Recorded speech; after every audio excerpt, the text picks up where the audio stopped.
ছোট গরিমা কিন্তু সব জিনিস পড়ে না, তাই শুধু শুধু পয়সা খরচা করে এমন কোনো জিনিস দিও না যেটা ও পড়বেই না, শুধু শুধু পড়ে থাকবে, তাই না? তুমি অদ্ভুত কথা বলো তনুশ্রী। এই জিনিস গরিমা পরে ও কোত্থেকে দেবে? না দিতে পারলে দরকার নেই। না, অবশ্যই দরকার আছে। আশীর্বাদে কে কি পড়বে, কে কি ব্যবহার করবে, এইসব ভেবে তো উপহার দেওয়া হয় না, আশীর্বাদ দেওয়া হয় না। আর গরিমাকে যতটুকু চিনি অত্যন্ত ভালো মেয়ে। আমার মা নিজের হাতে করে তাকে আশীর্বাদে যেটা দেবে গরিমা মাথায় করে রাখবে। আমার স্থির বিশ্বাস, তার সে যত সামান্য জিনিসই হোক না কেন। কি বলছো? আমি ঠিকই বলছি সন্দীপদা, না হলে আমি এত এত ভয় পেতাম না। আচ্ছা ঠিক আছে, আমি তোমাকে 3 দিনের জন্য লখনৌ পাঠাচ্ছি।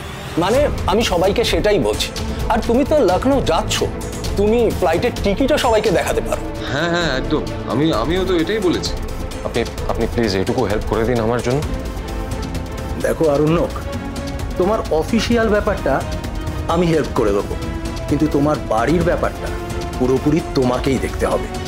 সন্দীপদা, আপনি যদি আমাকে এইটুকু অ্যাসুরেন্স দেন তাহলে আমি বাকি সবটা ম্যানেজ করে নেবো। আমি বাড়িতে সবটা ম্যানেজ করে নেবো।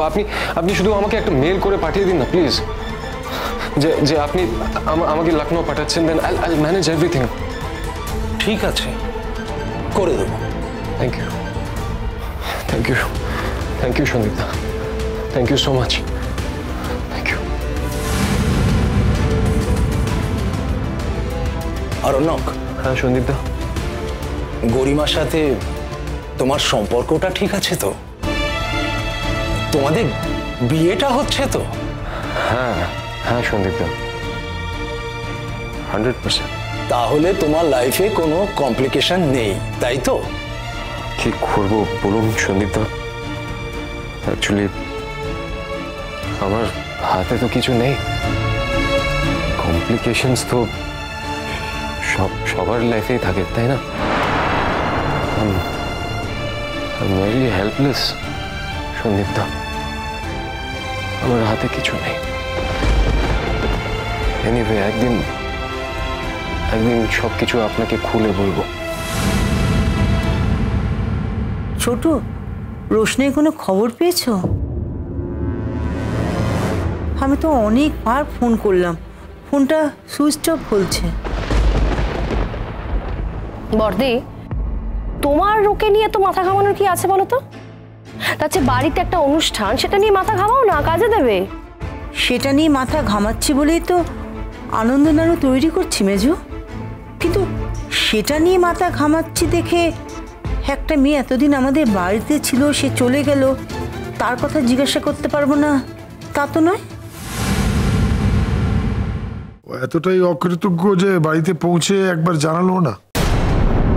প্লিজ মেজদা, আর যাই বলো রোশনাইকে অকৃতজ্ঞ বলো না। ও কেন ফোন করবে এই বাড়িতে? এই বাড়িতে ফোন করলে কেউ কি খুশি হবে? কেউ কি ভালো ব্যবহার করবে ওর সাথে? আরে বাচ্চা, তুই তো তাড়াতাড়ি চলে এসেছিস। হ্যাঁ বুঝতে পারছি যে তোরা তর্স হয়েছে না, কিন্তু বস, কালকে তো শুধুমাত্র আশীর্বাদ, বিয়ের তো এখন অনেক দিন বাকি আছে। ভালোই করেছো, একটু পরে গরিমাও আসবে। আজকে ফাইনালি সবকিছু দেখে নেবে বলেছে। ওর মায়ের সব রিলেটিভসরা আসছে, তারপর ওর মায়ের সোসাইটির সবাই আসছে। তুমি কি পড়বে না পড়বে সবকিছু একটু পরে এসে দেখে নেবে। এই ব্যাপার বলতে বাচ্চা, তোর খুব বিধ্বস্ত লাগছে, টায়ার্ড লাগছে, কোনো প্রবলেম? কি হয়েছে? শরীর টরীর খারাপ হয়নি তো? কি হয়েছে বাচ্চা? একটা খুব বাজে ব্যাপার ঘটে গেছে। সে কি অমঙ্গল কিছু হয়নি তো? তোমাকে অফিসে কিছু হয়েছে নাকি অন্য কিছু? বাচ্চা বাচ্চা, আমাদের কিন্তু টেনশন সহ্য হচ্ছে না। কি হয়েছে বলো না। কি হয়েছে বাচ্চা, বল। রোশনের কোনো খবর পেয়েছো? ও ঠিক আছে তো? কি হয়েছে বলো তো বড়? রোশনাই ছাড়া কি তোমাদের কোনো টপিক নেই? হ্যাঁ, দেখছো ও বলছে ক্রাইসিসে আছে, এবার কি প্রবলেম সেটা জানবো তো। রোশনাই ছাড়া আর অন্য কোনো প্রবলেম হতে পারে না মানুষের। সত্যি বড় বৌমা, মাঝে মাঝে তোমার বিবেচনা বোধ লোপ পেয়ে যায়। এখানে এখন রোশনাইয়ের কথা বলার কি দরকার ছিল আমি তো বুঝতে পারি না। না বড় মা, আমি রোশনাইয়ের খবর নিইনি। শুধু শুধু একবার ফোন করেছিলাম এটা জানার জন্য ঠিক মতো পৌঁছেছে কিনা, কিন্তু ফোনটা সুইচড অফ বলছিল। আচ্ছা, অফিসের যদি কোনো প্রবলেম হয়ে থাকে আমাকে বলো না, সলভ করে দেবো। ও হ্যালো, আরে গরিমা, তুমি কখন এলে অরণ্যক? আমি আমি এই মাত্র এলাম, বাধ্য হয়ে আসতে হলো আর কি। গরিমা, আমরা তো বাদশাকে তাই বললাম, তুমি যে ফাইনাল ব্যাপারটা পুরো চেক করে নেবে সেটাই আমরা বাদশাকে এতক্ষণ বলছিলাম। তার আগে তোমাকে একটা কথা বলার আছে। কি কথা? কিছু হয়েছে? সব ঠিক আছে তো? এই জন্য বলে কর্পোরেট অফিস। আমার না মাঝে মাঝে এই কোম্পানিতে কাজ করতে ইচ্ছে করে না, এত ফ্রাস্ট্রেটিং লাগে না, মাঝে মাঝে ইচ্ছে করে এই কাজটাই ছেড়ে দিই। অরণ্যক, কি হয়েছেটা কি? কেন বলছো এসব? আরে কাল আমাকে লখনউ পাঠাচ্ছে।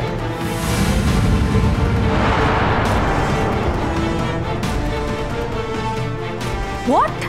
হ্যাঁ, আমাকে হঠাৎ করে বস ডাকলেন আর আমাকে বললো যে কাল তোমাকে যেতে হবে। আমাকে ইমেল করে দিয়েছে আর ফ্লাইটের টিকিটটাও পাঠিয়ে দিয়েছে। কি বলছো কি বাচ্চা? তুমি বলনি কাল তোমার আশীর্বাদ? আরে বাবা, আমি জানি, আমি সব বলেছি ওদেরকে, কিন্তু তাও আমার কথাটা শুনলো না। আমার মাথাটা এত গরম হয়ে গেল না, আমি ওখান থেকে বেরিয়ে চলে এলাম। আমাকে বলছে নাকি 3-4 দিনের জন্য যেতে হবে লখনউ।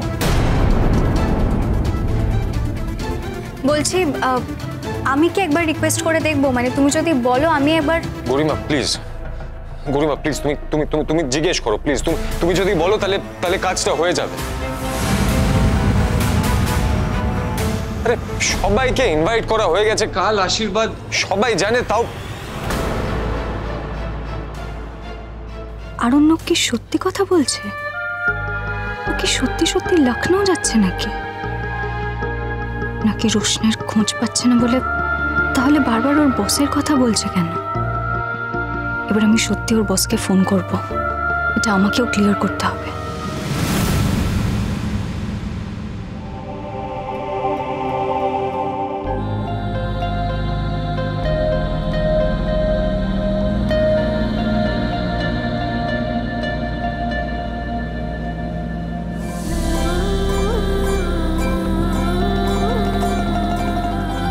আর কিছু দূর গেলেই আমাদের গ্রাম, তারপর আমাদের বাড়ি। এত দিন পর মায়ের কাছে যাচ্ছি। জানি ও বাড়িতে মা নেই। একদিন তোমার আর আমার একটা সুখের সংসার ছিল মা ওই বাড়িতে।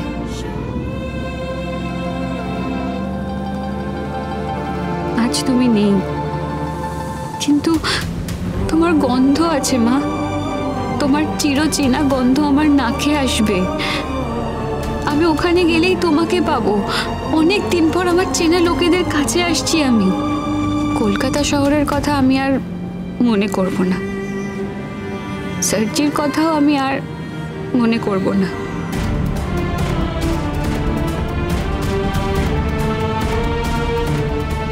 চেষ্টা করব মনের ওই দরজাটা বন্ধ করে রাখতে।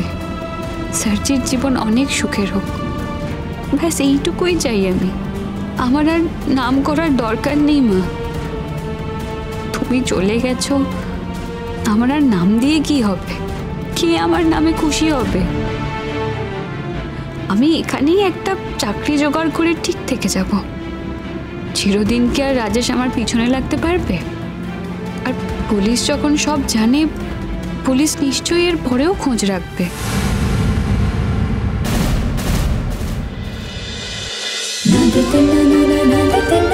रोशनाई।